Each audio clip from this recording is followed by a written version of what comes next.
Welcome, dear viewers, to CouchWarrior TV on YouTube. I am the CouchWarrior, and you are watching Sagramour, the Mortal Blade. So, a lot of discussion going on, a lot of enthusiasm about the build, a lot of support. I appreciate all that. Let's take a moment to review where we're at. So, at this point, we've made some decisions about the character. I think there are still a lot of things in flux, obviously. I don't believe that we have sorted out all the details around how we're going to handle certain issues regarding combat tactics, but it's a work in progress. I think the things that we have decided, however, is we've made some decisions about progression, about basic starting skills. We've had some wonderful discussions about philosophy and outlook with regard to some of the other factions. We've talked a little bit about recommended quests that this character might pursue, that this build might consider to be very important at the start and as you progress. So let's just kind of recap a little bit. I think what we're talking about here in terms of skills is at low level, there are certain things that we're just absolutely going to need. Heavy armor, block, and one-handed. Those are going to be the essentials, right? Those are what I would consider to be the major skills. Now, we're also going to integrate some spell capability. And to this point, I've been toying around with the idea of alteration and restoration. Now, restoration is a no-brainer. I love the idea of, some of the area of effect types of spells, things like things that allow us to turn undead, things that allow us to kind of create these circles where our comrades fight better. These are all things that kind of are a nod to the Mortal Blade's combat capabilities, the ability to inspire. I kind of think of this character as not necessarily being a leader, because I believe the Mortal Blade is going to be something of a loner, but I believe that the Mortal Blade has the innate ability to inspire people to fight harder just by doing things, by setting an example. So I think, a lot of stuff that's kind of in the restoration perk tree is really relevant. Now, I've been giving some thought, however, to alteration.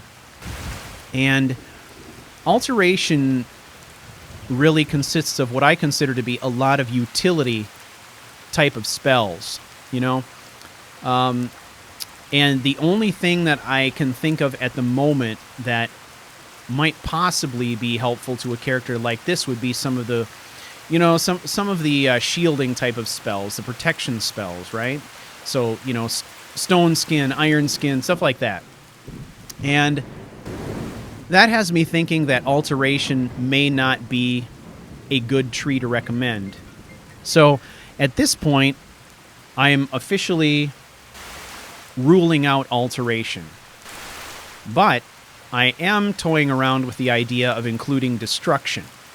And including destruction for the specific purpose of using some of the cloak spells, not offensive destruction spells, not ranged destruction spells in that sense, but personal destruction spells. So flame cloak, storm cloak, frost cloak, things like that. So that is a possibility. Because of the focus on specific destruction spells, I think that I would consider destruction to be a minor skill. So we're going to have major skills and minor skills. The major ones, obviously, are those core combat skills we were talking about. Heavy armor, one-handed, and block. On sort of the minor skill set, at least for the beginning character, now I am thinking restoration, destruction, and two-handed. So then as we advance levels, I think that perk spread would stay mostly the same. However, as we discussed in the previous episode, I think it might be interesting to introduce ranged weapons, or specifically bow and arrow, when we get high enough level to be able to either find or acquire a dragonbone bow, or create one for that matter, right? So I think my recommendation is going to be that, at least to start with, for say levels 1 through 35 perhaps, or 1 through 40, our minor skills are really focused on restoration, destruction, and two-handed. But when we hit that point, that transition where we can start to see dragonbone weapons, then we add archery or ranged weaponry in the form of a dragonbone bow that is sanctified and is used specifically for fighting dragons and nothing else. And I think that I would probably also put some rules in place as to how that bow is used in combat. So the bow is only used when the dragon is in flight. If the dragon is on the ground, then you're meeting the dragon in melee combat. The bow is only used as a tool to try and bring the dragon to the ground. And that's basically it. So that brings up the point of crafting then, right? So where do the crafting skills fit? I would consider smithing to be a major skill and part of that early skill set. So we would add smithing in there along with heavy armor, blocking, and one-handed. Enchanting we would add into the minor skill set along with restoration, destruction, and then eventually archery and two-handed, right? So that's kind of how things are mapping out right now. This, I think, is a good set of skills, and one of the things that's unique here, obviously, is that there are certain skills we're stipulating use at certain levels, and I will be doing some further research to kind of sort out what those levels are. So what level do we need to be as a character before we start seeing dragonbone weapons appear in game, and try to kind of, I guess, link up that transition with what actually happens in game. So for people who are trying this build in vanilla, it would be very easy to get a cue that it's time to start pursuing the ranged weapon skills. So, but I like the idea of that being sort of a high level thing. You don't start even toying around with a sanctified bow until you've proven you can face a dragon in melee combat. So that is where we are at, ladies and gentlemen. I hope this little review helps. And obviously there's some more things to come. We've got more shouts to acquire. We've certainly got more that we can discuss in terms of the routines of this character, the devout nature of the character, religious practices, and all of that good stuff. But, all in good time, right? So let's continue. Now, just so you know, the meditation pose that I'm using right now, I'm using this, this is being done through Puppeteer Master. I've also adjusted my camera using the console command so that we could get a good shot of him with his back to the rising sun doing his morning prayers. I think this is kind of in keeping with what we discussed in the previous episode about what his displays of reverence might be. So it's going to be a little immersion breaking as we come out of this reverie. Now, in order for me to shut this down, I've got to reset. So you can see it's, you have to mess around with the menu a little bit in order to make this happen. But Puppeteer Master was really not designed for this kind of role-playing. It was designed for getting shots, and it's particularly useful for Let's Plays and machinimas like the ones that I make for 5 Fables. So now, as far as where we're going next, we're kind of in exploration mode. So I thought it would be kind of interesting to follow the ridgeline east and just see what we encounter. So I'm going to get a little bit more up into the trees, up into the foothills here. I know that there's, different caves and things like that around this area. So we're just going to kind of follow the contour of the land and explore a little bit, I think.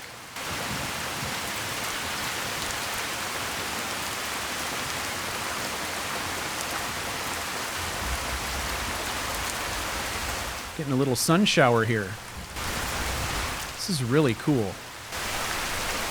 Oh, yeah, we could take a look at our skill spread here. Okay, so as we mentioned in previous episodes, at this point I'm investing exclusively in stamina. Just because we absolutely have to goose that stamina to get some things going there. Now, let's take a look at our combat-related skills. Last time around, I invested in blocking, in specifically the block runner perk. So we're not going to invest there anymore yet. On the two-handed side, we do have some opportunities here to increase our weapon damage. As far as one-handed goes, I don't know, I feel like we're doing okay here. There's more that we could invest in bladesmen. But for the most part, we've got pretty much everything we need in the one-handed category, given the fact that we are fighting exclusively with a sword. Archery we're not pursuing yet.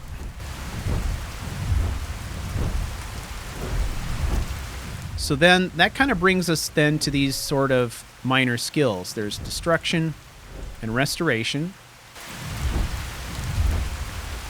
enchanting, and I believe that smithing is maxed out. I think we've done all that we need to do in smithing at this point. We've gotten levels up to ebony, so we will be able to continue to improve our armor. I honestly think the time has come for us to invest in some restoration. This will help us in healing. I would really like to have the character be a bit more reliant on restoration spells for healing instead of potions.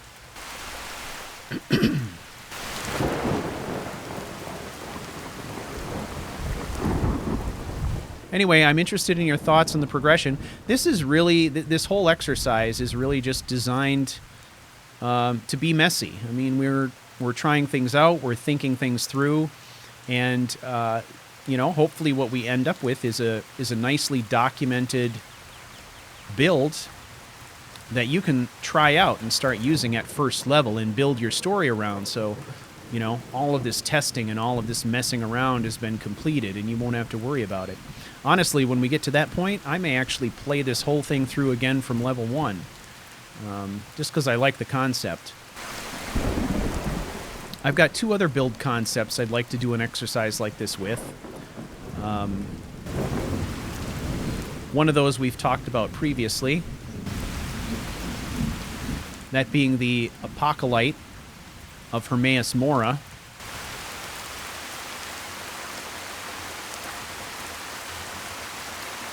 Which I think has a lot of potential. That one is, a devout kind of military follower of Hermaeus Mora whose goal in life is to, travel throughout the countryside acquiring knowledge for Hermaeus Mora. And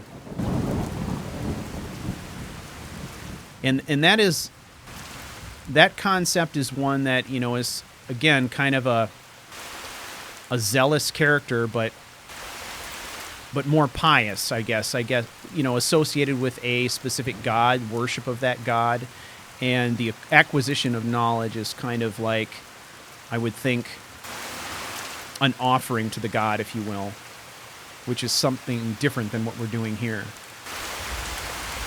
The other one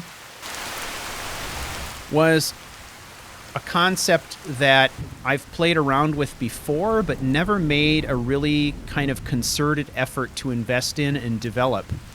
I've played in the style before, but with characters that weren't really fully invested in the concept. And for lack of a better term, what I'm calling it right now is I'm calling the concept a rune runner.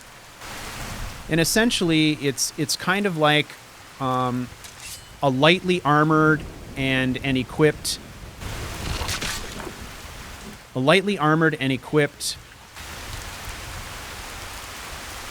spell sword, if you will.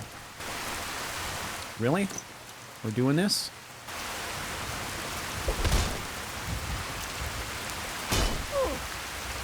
For blood, for glory.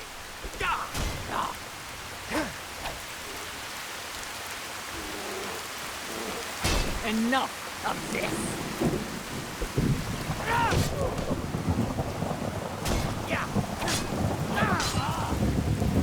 I'll have your head for a trophy. Putting down a rabid dog. You brought it on yourself.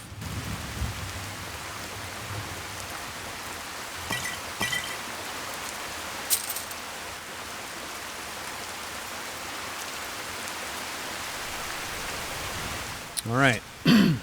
So the Rune Runner, like I said, is kind of a lightly equipped spell sword with the focus, the spell-based focus is on runes, rune spells, and interesting use of rune spells in combat.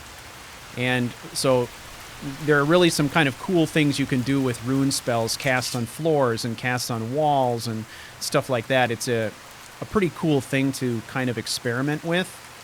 So focusing on a character that's really all about speed and travel and running capability and creative use of rune spells and some of the lore potential, you know, of this idea of craft and use of runes. So that is kind of an interesting one that I may start playing with rather soon because I'm kind of excited about the concept. As I said, I've attempted it before with characters that really weren't designed for it, but building a character like the Rune Runner from level 1, I think would be extremely interesting. I've had a lot of fun you know, doing dungeon battles and stuff like that against mobs of bandits where I was able to, you know, do quick strikes and then retreat while casting flame and lightning runes and stuff on walls and ceilings and all kinds of things like that. So it's been kind of an interesting experience for me, and I would like to develop that one further. So things to come. Come on, cat, are we doing this or not? Oh, you wised up. No, you didn't wise up.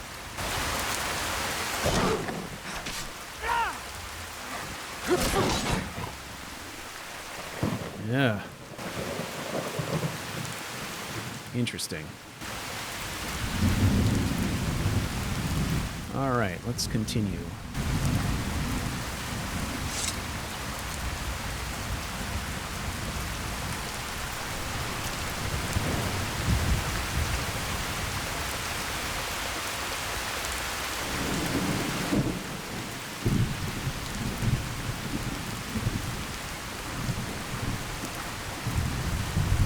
Forests of Skyrim.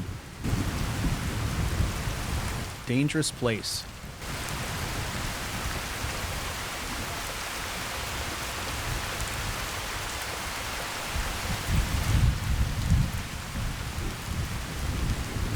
Well, we know we're going to run into trouble here, aren't we?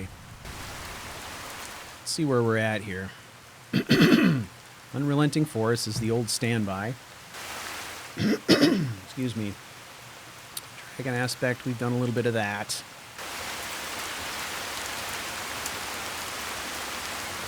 All right.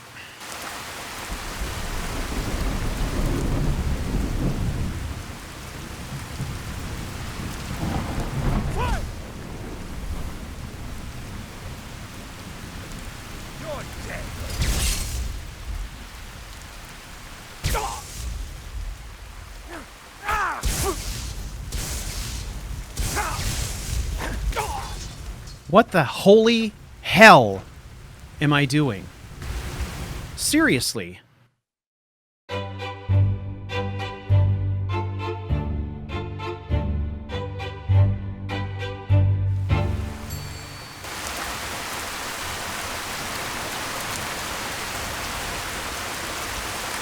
Welcome back, everybody.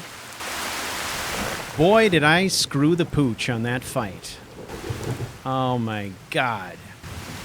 So, of course, I hadn't saved it all since we started this one, so I went back and kind of worked my way back. In the meantime, I've made a few changes. So my objective there, what I was trying to do, was use the suggestion of one of our viewers, which was to use Become Ethereal to pop that and then do a charging power attack so that I was kind of invulnerable to the range weapons on the way. For some reason, I was able to successfully use the shout, but then my sprint just wasn't working. And I don't know what the hell was going on. It was like I just couldn't move. It was like I was running in mud or something like that. So I have since changed that. You know, I don't know. The other, well, I guess, to be fair, what I have changed is I have remapped my shout key to a location that's a bit more convenient. Now, the problem is that the key that I've mapped it to is the key that I normally use to sheathe my sword. So until I can get used to this change, I think there are going to be times when I'm needlessly using my shouts because I've got some muscle memory going on that's telling me that when I hit the R key, it means sheathe my weapon. So that is going to be an issue for me, but hopefully we can get past that. In the meantime, this Breton attacked me.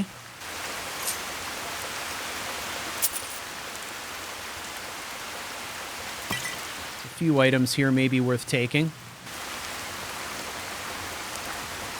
I mean, the armor is absolutely ridiculous, so I'm not going to take that.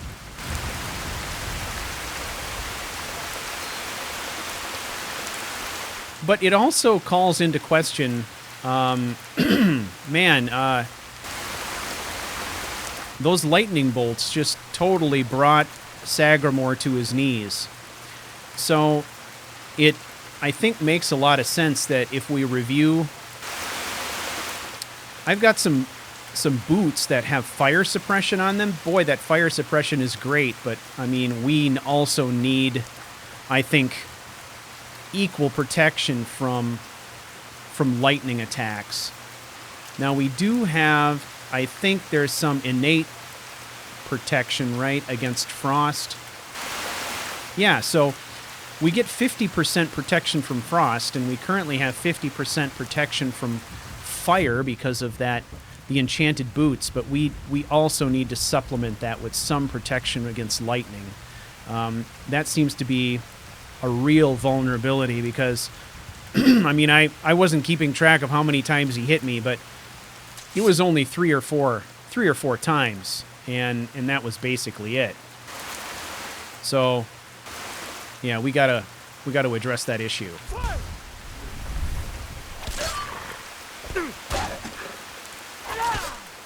So, you know, that's what I was attempting to do before. And somehow that got screwed up.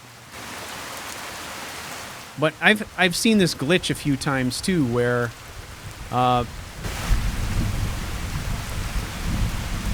there have been times when I go into sprint mode where it's either doesn't kick off or it's like I'm running in quicksand and I have to stop sprinting and start sprinting again before the actual speed kicks in, which is really frustrating. I don't know what causes that, but... All right, come on now.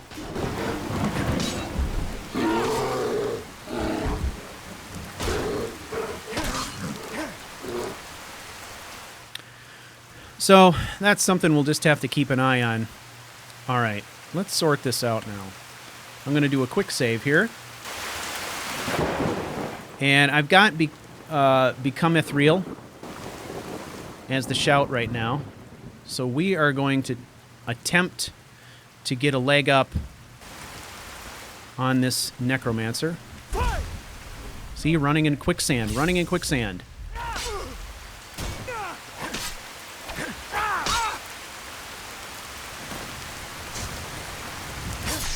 There, it happened again. I kicked the shout off, and immediately went down to like quarter speed, which makes it pretty damn impossible to execute a charging attack. So I'm not sure what the story is there.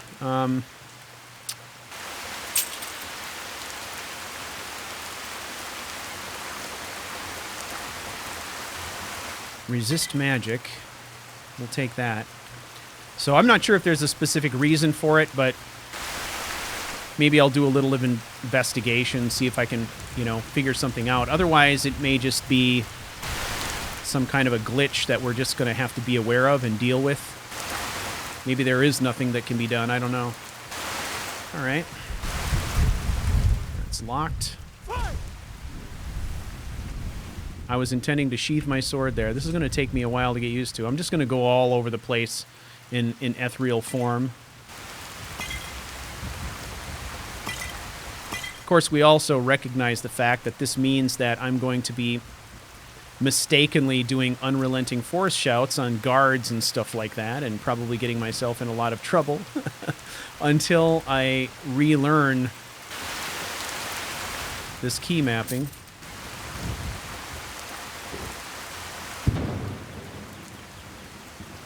All right, well, let's get out our trusty lockpick.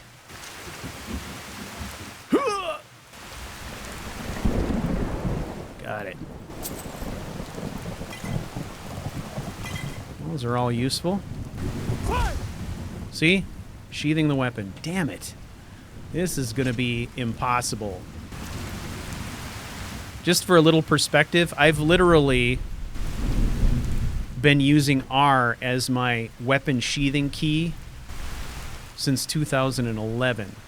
So I'm not really sure if this change is the right change, but it's basically to the point where pretty much every key that's within easy reach is a key that I have assigned to something critical. So I don't know. I'm going to have to think about whether or not I'm going to be able to pull this off. So, where is it? C, R. I'm going to try C. And then sheath is back to R. We'll try this. We'll see if maybe the C key is a little bit better for me. It's still a stretch for me to hit the key, but it's not nearly as bad as the key I had mapped before, which was the Z key. So we'll give it a shot. Given the fact that this character is so reliant on shouts, I need to have easy access to shouting, so it's got to be some kind of solution. Blacksmith's draught. Oh, that, we could use that.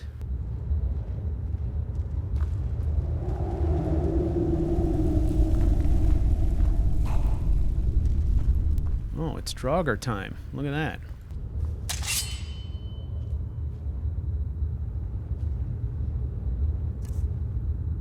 All right, let's queue something up here. What do we want to use this time? You know what?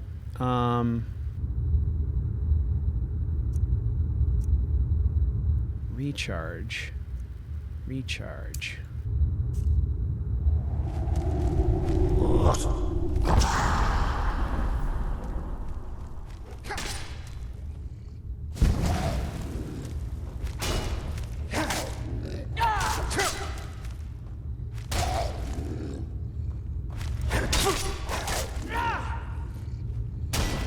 No, sir. You are not shouting at me. It's rude. It's rude to shout at people. Okay, now. All right. Come on, CouchWarrior. You gotta retrain yourself here. I can't afford to be... Can't afford to be doing bad keystrokes. Not at master difficulty, that's for sure.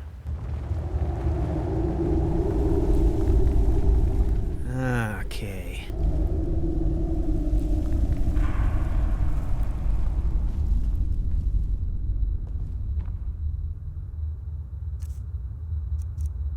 Alright, maybe I should, what can we put? Well, none of this stuff really needs to be hotkeyed. So...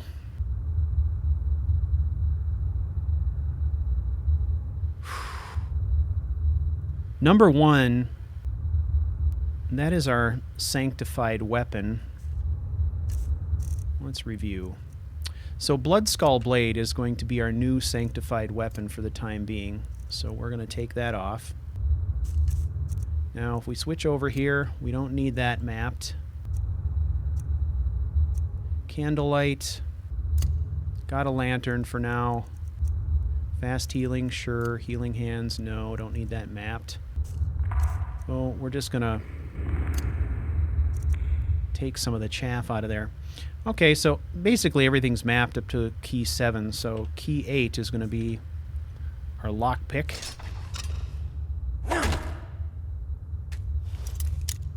Nope.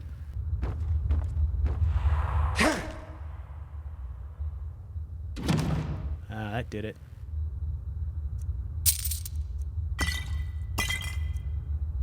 Expert Robes of Destruction. I don't know that we've gotten that yet. Let's take that guy.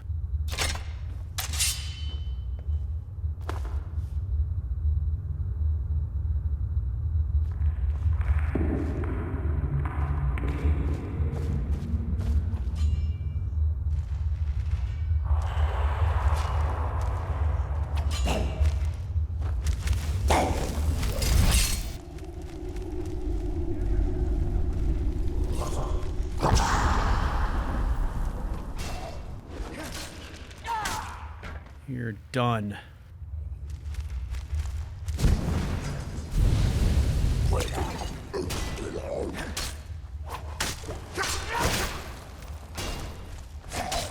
Push him back in. Push him back down the hall. Cannot even conceive of the power I wield. Missed my attack there.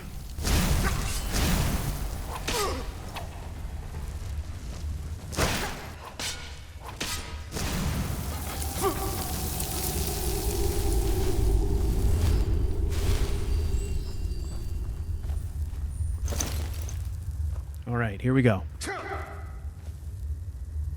Whoa. All right, I can wait you out.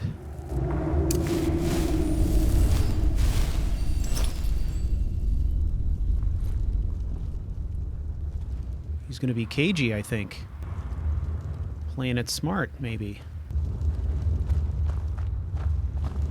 Oh, shit. Okay, we can do ourselves a favor, get a little of the extra magic resistance with the cape.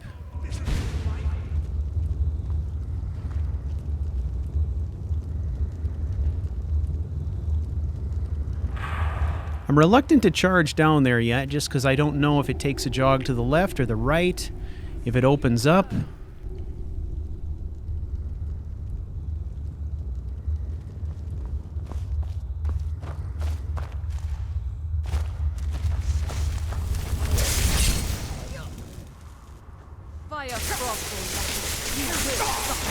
Press the attack on that mage. You're next on my list. Yes.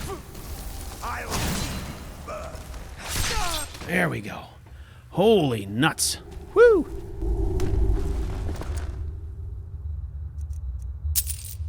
Ice mages are screwed against us. It's the storm ones that worry me. Look at this witch plate. Heavy armor, 122.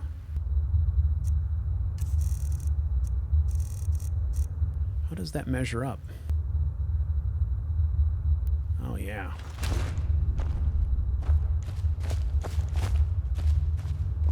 All right. Let's see what we got here. Ring of Aetherius. We've already got that.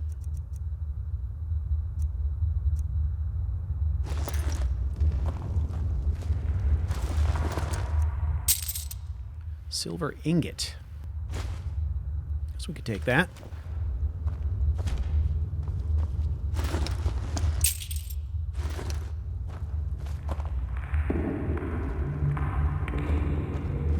The artisan in Sagramour might be interested in a silver ingot.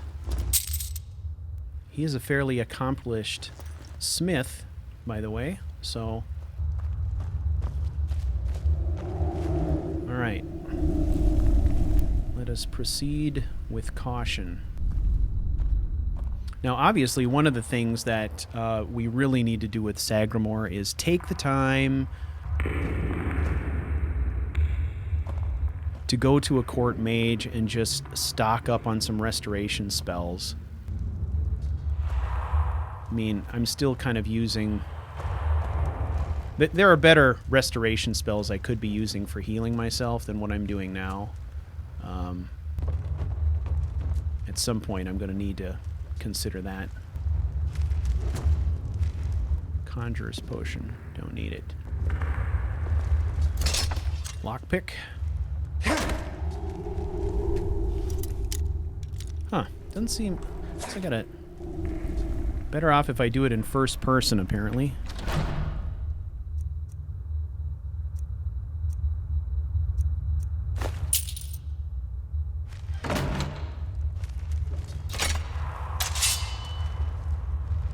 Now, there's no guarantee that that thing's actually going to work.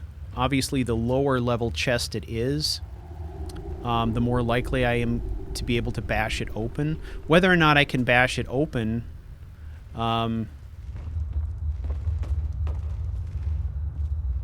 seems to depend on some of my skill levels. I have ratcheted the thing down so that it's easier for me to bash things open. Just because this is designed to be kind of an experimental playthrough, I want to make sure that I'm not bypassing certain gear or wasting a lot of time. I am Lua Alskaven. Who are you to disrupt my work? Be gone, or I will add you to my army of the dead. Really?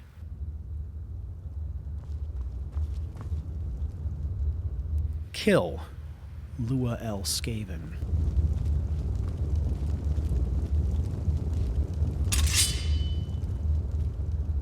All right. So we get to test ourselves against mages here, it looks like.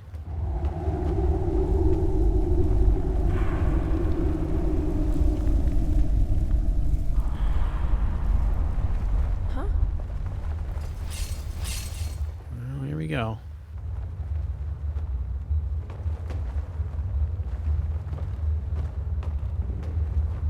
Has to put myself in a situation where I can line them up. God,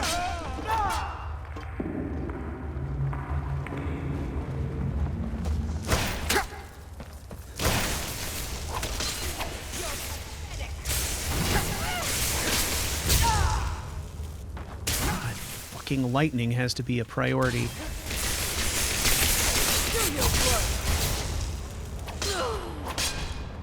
Damn. Rise from your graves to defeat this worm.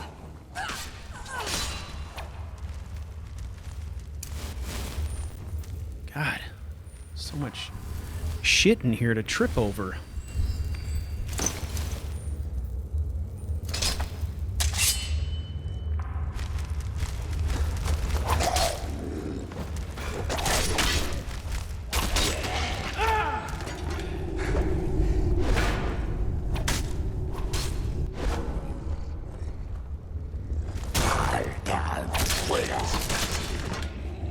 There we go.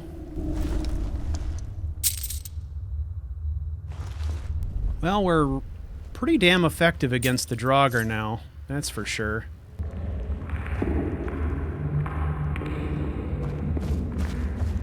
Until we sort out this protection from lightning, I think mages firing lightning bolts are going to have to be absolute priority in combat.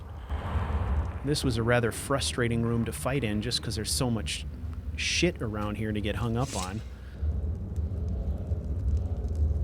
See if there's any weight I can shed. Nope. Disenchanted everything I've got. Or I have those enchantments already, I guess. Get all of this? No.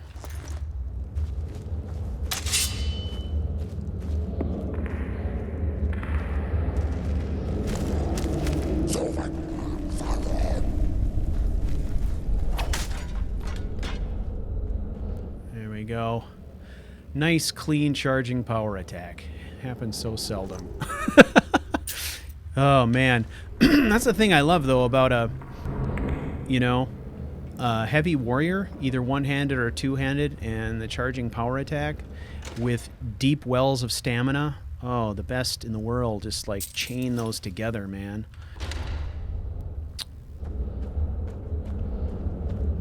All right. Let's have a look here.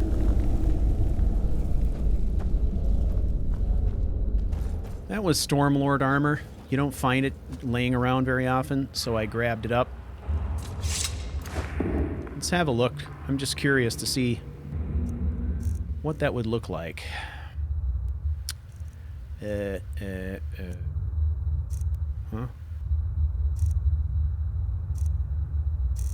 Oh, there, it's way down at the bottom. Holy balls. Ooh, that's a pretty good look, too. Oh my gosh. And that does have an awfully nice kind of a clerical look to it, doesn't it? Wow. He's looking at himself. He likes it too. He's like, what? Look at that. Wow. Thanks, CouchWarrior. I never expected to have such sexy... I don't know. I really like it. I will tell you, the Stormlord helmet sucks. Don't like it. The Stormlord boots look ridiculous because they have these little toe claw things on them, which just looks silly.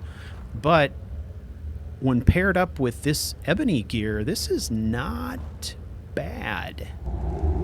Not bad at all. We'll see. We'll get it out in the sunlight and see what it really looks like. But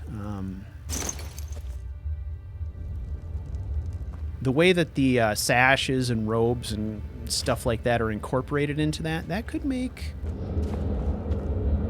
some really nice armor for this type of character. Although, as is my way, I would probably go in and modify it and tweak the textures.